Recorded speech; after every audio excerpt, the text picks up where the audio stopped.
The old train tracks at the edge of town had been silent for as long as anyone could remember.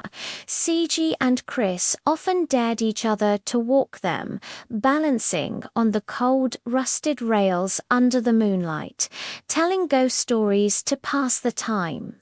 Tonight, though, the stories felt a little too real. The air was heavy, still, and colder than it should have been for an autumn evening. They were about halfway down the line, where the woods grew thickest, when a low rumble started, seemingly from nowhere. It wasn't a distant car or a plane overhead. It was deep, guttural, and vibrating up through the soles of their shoes. The rumble grew into a deafening roar. Ciji grabbed Chris's arm, her eyes wide. "What is that?" she yelled over the noise. Down the tracks, a single piercing light cut through the darkness, growing larger and brighter with terrifying speed. It was a train, a massive, black, steam-belching behemoth from another era. It thundered towards them, its iron wheels screaming against the rails, shaking the very ground beneath their feet.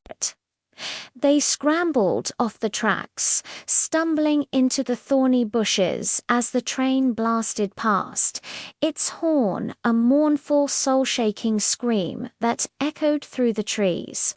Light blazed from its windows, illuminating the clearing in a frantic, flickering strobe.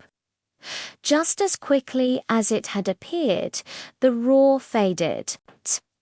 The light vanished. The ground stilled. A profound silence descended once more, broken only by their own ragged breaths. They stared at each other, then back at the tracks. They were empty, rusted, overgrown with weeds, just as they had been moments before.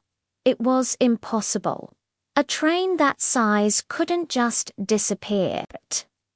The air still tasted of coal smoke and ozone, and the metallic screech of the wheels seemed to hang in the air like a phantom echo.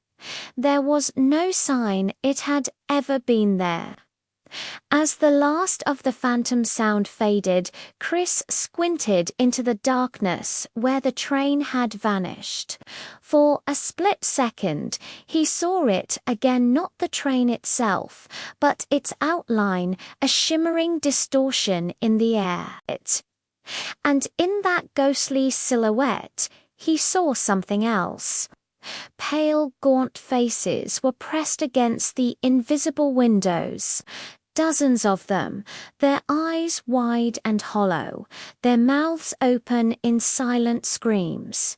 They weren't looking ahead, they were looking directly at him, their gazes filled with an ancient, desperate longing as the spectral locomotive carried them away into the night. He knew, with a certainty that chilled him to the bone, that they were passengers on a journey with no destination, and they had just invited him to join them. Thanks for watching. Don't forget to like and subscribe for more spooky tales.